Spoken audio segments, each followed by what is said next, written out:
Gue pertama kali jatuh cinta dengan musik itu mungkin umur berapa ya? Jauh, sangat-sangat masih muda. Di momen itu, yang pertama kali mengenalkan gue langsung mungkin bahasanya, itu kakak gue. Dia yang pertama kali, mungkin yang gue lihat langsung di depan mata gue main musik dan gue anggap keren. Kebetulan, gue 3 bersaudara by the way.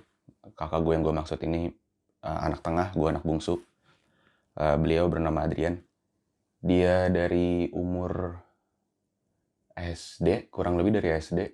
Gue inget dia udah sampai di level dimana guru musik itu minta tolong dia untuk bantuin si guru ini ngajar teman-teman SD-nya yang lain. Gue dan beliau tuh jaraknya sekitar 5 tahun, umur kami bedanya. Dari kecil gue ngelihat dia main musik, di saat dia mulai masuk umur SMA, SMP, dia mulai manggung dengan beberapa teman-teman musik yang lain, yang sekarang juga jadi beberapa musisi-musisi besar juga di tanah air. Dan menurut gue natural di momen itu gue berusaha ngikutin jejak dia sebagai kakak gue untuk ada di lingkungan musik juga. Cuman ada satu hal yang mungkin waktu itu menghambat gue di momen gue berusaha belajar dan terjun lebih dalam ke musik. Di saat gue coba latihan main alat musik apapun atau nyanyi di rumah, mungkin sebenarnya maksud dan tujuannya bercanda aja, cuman kakak gue suka bercandain kalau gue mainnya jelek atau nyanyinya jelek atau main gitar jelek. Jadi gue lumayan tengsin lah, gue lumayan takut buat main musik di rumah, buat nyanyi di rumah.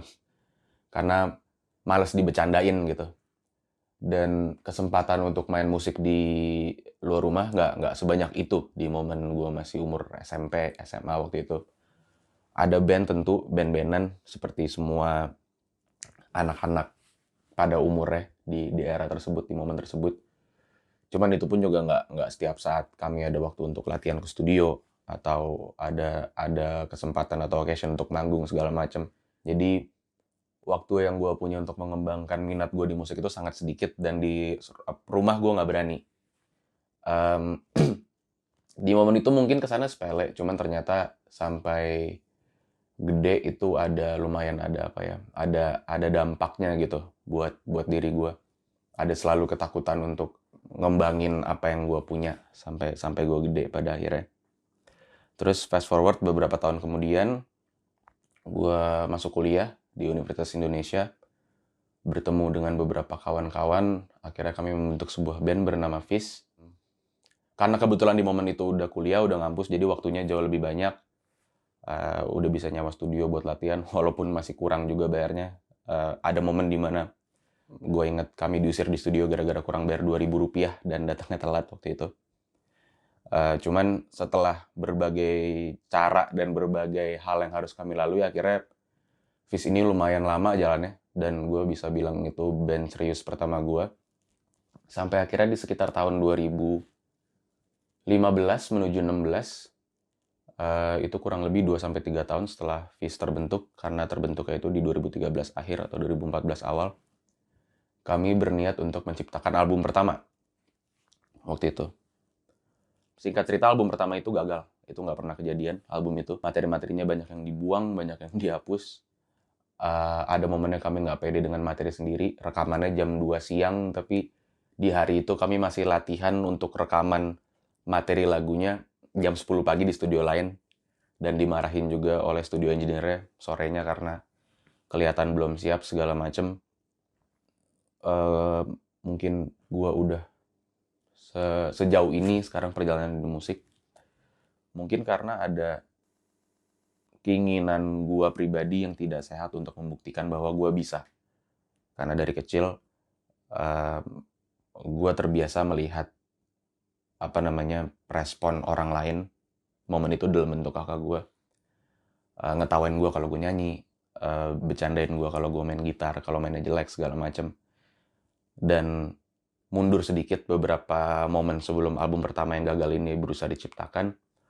Beberapa kali Fish berusaha manggung dan main di beberapa tempat pun, gue rasa insecurity itu bertambah besar dan juga jadi kayak lingkaran setan. Jadi nggak tahu mana yang awal, mana yang akhir, mana yang sebab, mana yang akibat. Karena mungkin hal-hal yang terjadi di masa kecil itu, gue melakukan 1-2 hal, gestur yang mungkin tidak mengenakan di panggung atau di pertemanan. Akhirnya juga banyak cibiran dan gue merasa banyak cibiran dan gue merasa di momen itu belum terlalu diterima lah di lingkungan musiknya.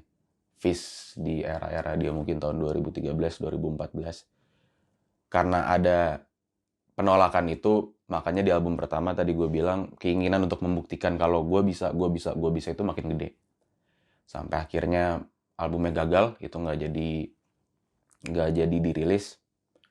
Dan apa namanya, materi di momen-momen itu semua materi album pertama dilupain gitu aja. Lanjut beberapa tahun kemudian, akhirnya Fizz berhasil bikin album pertama yang materinya berbeda dengan album yang barusan gue bilang Kami Scrap. Itu di tahun 2017 berjudul Multiverse. Gue nggak bilang album itu jelek, tapi kalau ngomong secara subjektif dan objektif bahkan menurut gue ya, dari dua sudut pandang ini, gue juga nggak bisa bilang album itu bagus. Ada banyak hal-hal mungkin secara teknis dan secara emosional gitu mungkin sudah bisa gue dan kami selesaikan di diri kami masing-masing semua. Akhirnya album itu bisa tercipta. Cuman ini untuk sedikit konteks, album pertama Fizz itu, Multiverse, itu hampir semua lagunya itu featuring. Ada banyak banget semua musisi lain di dalamnya.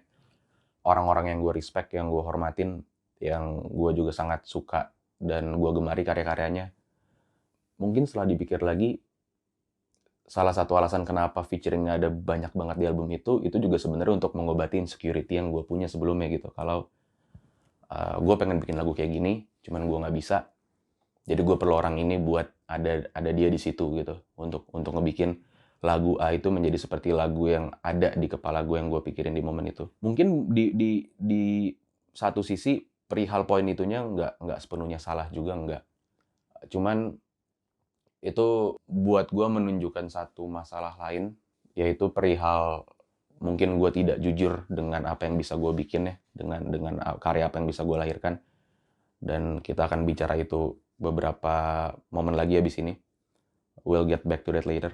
Cuman poin yang paling penting menurut gue perihal apa namanya, banyak kolaborator tadi adalah gue ngerasa mereka ada di situ secara tidak gue sadari tujuannya adalah untuk membuktikan kalau ke banyak orang kalau nih lihat gue kenal banyak orang-orang ini mau bantu gue dan gue diterima kok sama lingkungan mereka gitu. Lagi-lagi perihal insecurity gue rasa itu nggak baik juga pada akhirnya. Baru beberapa tahun setelah itu gue mulai banyak belajar tentang apa-apa aja yang salah dalam prosesnya gitu. Gue bikin album pertama Fizz dengan kawan-kawan dan proses panjangnya semua di balik itu. Sampai akhirnya 1, 2, 3, 4, 5 kejadian bikin gue sadar kalau ya harusnya lu bikin yang lu bisa aja sebenarnya. Pola pikirnya tuh dibalik, bukan kayak lu cuman bisa bikin gitu doang, tapi yang bisa bikin kayak gini cuman lu doang harusnya. Itu yang buat gue paling penting. Perihal poin itu, hal pertama yang gue pelajari adalah sisi teknisnya dulu. Di saat gue tahu kalau penulisan gue mungkin lebih matang dalam bahasa Indonesia, ya udah gitu. Maksudnya gue nggak ngoyo gimana caranya bahasa Inggris gue dalam penulisan harus sebagus bahasa Indonesia gue. Ya udah gue tahu yang bisa bikin kayak gitu gue gitu. Dan gimana caranya walaupun gue bisa bikinnya kayak gini doang, gue bikin yang bagus banget. Akhirnya banting setir, Fizz jadi nulis bahasa Indonesia semua. Dan buat gue lumayan terbukti secara hasil, gue juga jauh lebih puas di beberapa orang memaafkan. Waktu itu 2018 rilis ada Peradaban, Berita Kehilangan, dan segala macam. Tapi poin yang lebih penting lagi itu adalah perihal kejujuran secara batin dan emosional ya menurut gue ya. Nggak cuma teknis doang. Banyak banget yang pengen gue omongin, cuman mungkin gue nggak pernah nemu gimana caranya bertutur kata melalui lirik dengan cara yang menarik atau dengan cara yang baik atau dengan cara yang jujur gitu sebelumnya. Sampai akhirnya gue coba nulis pribadi untuk proyek solo gue yang bernama Hindia di momen itu. Di titik dimana gue udah menulis sebagai Hindia, gak cuman gue berusaha belajar menulis dan menciptakan lagu secara jujur, secara teknis ya. tapi juga bagaimana muatannya juga mau nggak mau jujur. Gue selalu punya pegangan, gue mungkin bisa bohong ke orang gitu atau sehari-hari, cuman gue harus selalu jujur di karya gue. Jadi lagu gue, liriknya semua nggak pernah boleh bohong lagi. Karena kalau gue bohongin diri gue terus secara teknis maupun secara batin, yang kejadian adalah berapa tahun pertama yang tadi gue ceritain lagi gitu. Nggak fulfilling juga, hasilnya juga nggak puas, orang juga nggak suka. Bahkan jangan belum levelnya nyenengin orang, nyenengin diri sendiri aja nggak bisa gitu. Di saat lu nggak jujur sama karya lu. Melalui lirik-lirik Hindia dan kayak dia di momen gue udah nerima aja kalau emang gue bisa nulisnya kayak gini. Gue bisanya bikin lagunya kayak gini, gue nggak bisa main gitar yang jago banget, gue nggak bisa main drum yang jago banget, gue cuma bisa nulis cukup. Yang penting ada gitu dasarnya buat lagu. Gue coba nulis kayak gitu. Gue nggak berusaha gimana caranya lagi bikin sesuatu yang gue nggak bisa di momen itu. Ya gue berusaha sebaik mungkin dengan apa yang gue bisa, dan gue nulis apa yang gue tahu, gue nulis apa yang gue rasa jujur aja. Nggak ngoyo lagi, udah bener-bener nggak ngoyo lagi. Setelah itu semua gue lewatin, ternyata faedahnya lebih banyak, gak cuman di musik doang, tapi juga ke diri gue sendiri.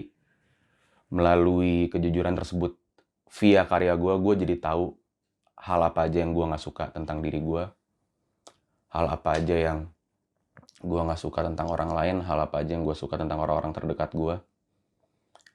Dan secara gak langsung, setelah ada momen gue sadar itu, karya-karya selanjutnya semua jadi terapi buat diri gue juga gitu loh. Untuk mungkin, gue gak bisa bilang sembuh, tapi sedikit menyehatkan berbagai hal dan insecurity yang gue punya dan gue pupuk dari kecil.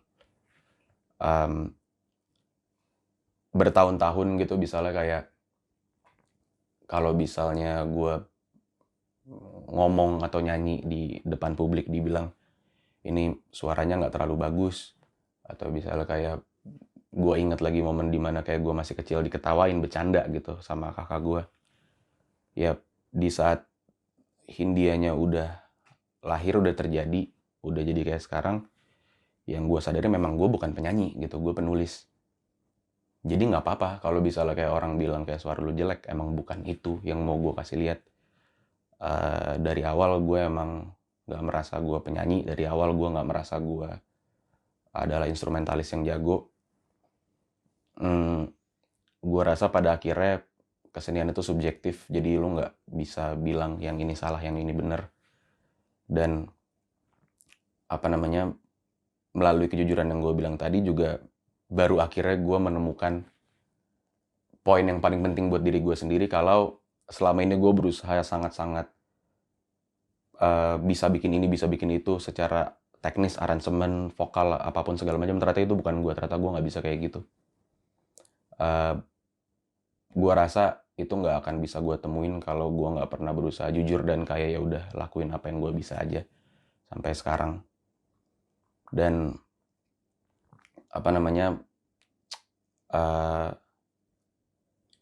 yang paling penting menurut gue pada akhirnya dari semua proses yang pernah gue alamin ini, gue jadi lumayan percaya kalau bahkan nggak cuma di kesenian gitu, cuman di saat lu ngelakuin semuanya dengan sejujur mungkin ya, jadi lu akuin duluan semua kekurangan lu dan semua trauma lu sebelum itu dijadikan senjata buat orang lain, gue rasa lu akan diberikan jalan untuk menemukan lu siapa. Diberikan jalan untuk menemukan jati diri lu yang sebenarnya mungkin. Walaupun buat gue juga pada akhirnya itu pencarian seumur hidup ya. Cuman ya emang mau nggak mau harus diakuin bahwa kenyataan atau kejujuran itu pahit. Cuman kedepannya di saat lu udah terima itu, jalannya akan makin mulus buat semua hal yang lu lakuin. Di saat gue mengakui kalau gue nggak terlalu jago main musiknya, gue nggak bagus nyanyinya, gue menemukan hal lain yang bisa gue lakukan di bidang ini, di kesenian ini dengan cara gue sendiri gitu.